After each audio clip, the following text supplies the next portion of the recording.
If you're a content creator or if you consume content, then this video is probably going to be for you. We're not even a whole month into the year of 2024 yet, and we've already lost a huge plethora of creators on both YouTube and TikTok alone. A lot of creators have already given kind of their 2 cents as to what they think is going on here, but there's a few things that I feel like just haven't been touched on quite enough yet. In fact, I haven't heard anybody talk about the problem that I have with content creation right now, and that's AI. Now, it's no surprise that we've seen the rapid growth of AI and AI generated content over the last year alone. I mean, if you think about it, Photoshop AI hasn't even been out for a full year yet, and we're already seeing rapid advancements in almost every single criteria. Now, the reason why I think that this is an issue and why I think that it leads to a lot of creators leaving the platform is because it's creating a competition that we can't match. With almost all of these tools, all you have to do is type a prompt and snap your fingers, and then boom, you almost have an entirely completed video. And sadly, that's just not a speed that us content creators can match. Now, why I think this is detrimental to the creative space as a whole, there are a lot of reasons. The first one being the disconnect between the audience and the creator. I don't know if you've noticed, but a lot of the time now when you swipe through like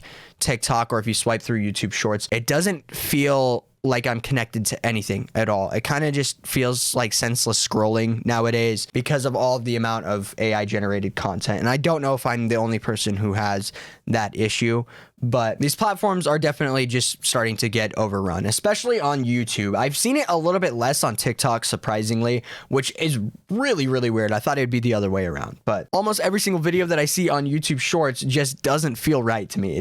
You can tell there's some sort of aspect about it that's completely heartless, and that sucks because coming from somebody who's been making content for almost 10 years now, I've put heart behind every single project that I've ever worked on, because at the end of the day, every single video that I work on, it's an art piece. It's something that I'm creating that I want other people to enjoy. And when you're using AI to generate content, it removes that kind of classic feeling that we had back in the day with YouTube where it was just you and the creator. Now everybody's in a mad hurry to just ingest as much content as they possibly can, is pretty much what it seems like. Now, I don't think AI is entirely bad. It's a really tricky subject because how do we cap it? How do we stop it from progressing so far? YouTube has already tried to slow down the amount of AI content that goes on the platform by, banning channels and creating an AI that can sense AI generated content and kind of counter that. But at the end of the day, it's all so new that it's going to be behind, at least for a while. But in the meantime, we're seeing inflated view count. We're seeing less money per 1,000 views on YouTube. It's starting to become a thorn in a lot of people's sides because not only are you competing with AI to make your videos quicker, but you're also competing with AI for your salary. And that's kind of like a slap in the face. A lot of people have been saying that we're going to see the declination of jobs because of robots and advancing AI. I guess I just never had content creation on my bingo card for that. Now, with all that being said, there's still a whole nother issue to be talked about here regarding content creators, and that's burnout, which has pretty much been said by everybody else who's made a video on this topic. But a key component to the whole burnout scenario is AI, in a sense, because if you think about it, the AI tools that we've been granted over the last year alone have been pretty easily accessible to the public. I've seen creators on TikTok go from here to here with only their cell phone, and the videos look great. They look like they're not even filmed on a cell phone in the first place. Like I said, all you need is a cell phone and CapCut, and you're pretty much a content creator at that point. So where this becomes an issue is we're losing that kind of skill gap, I suppose, and that's not necessarily a bad thing. I think everybody should be allowed to make content, but the problem lies in the fact that people have figured out how to abuse the algorithm with these types of content creation styles. Now, it's no secret by now that engagement is like the #1 thing that every platform focuses on rewarding at this point, which is really sad because it's led us down this path of like any type of engagement is positive engagement because it's growing your channel and it's growing your content. Now, I could get into that one all day. I could talk about that specific, what I just said right there. I could talk about that literally all day because that is a problem with every nook and cranny of the internet right now. But it's especially an issue with content creation because it's created a competitive field that has once again created a disconnect between the audience and the content creators. To get into specifics just a little bit more, I'm kind of speaking on like the Mr. Beast content style videos where it's just like flashy graphic after flashy graphic after flashy graphic, and it's like, where's the content going?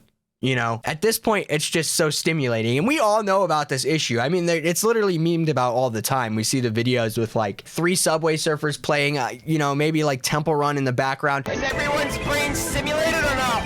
What if I win a game like this? It's like we're just joking about it, but nobody's doing anything to change anything about it. And all this editing style has done is just completely obliterate our ability to process information. Creators only care about retention time, and it's gotten so competitive. It's so easy to get burnt out on. And that leads into pretty much my final issue of the day, which is going to be the fact that because audiences are wanting these ADHD style videos, because there's so much competition on all these platforms, it kind of just feels like you're locked into one specific part. You know, everybody subscribed to you for X, but what if you want to do Y and Z?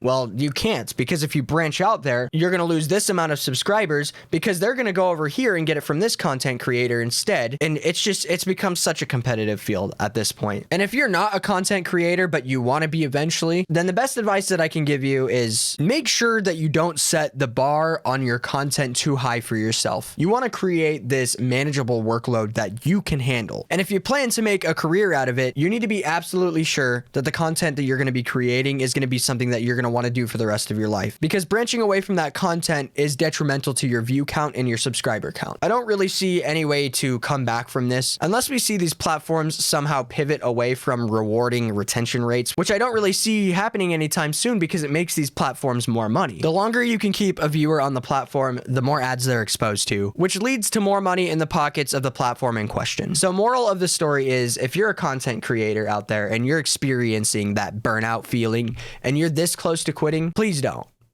Sincerely, don't. Because at the end of the day, it will be worth it someday. And that doesn't even go for like content creation either. That just goes for art in general. If you create art and you put it out there on the internet and you're feeling discouraged because of how competitive AI has made this entire field, do not quit. You alone are the reason why art is still a thing. I would really hate to see the downfall of these platforms, but something's got to change, man. Something's got to change.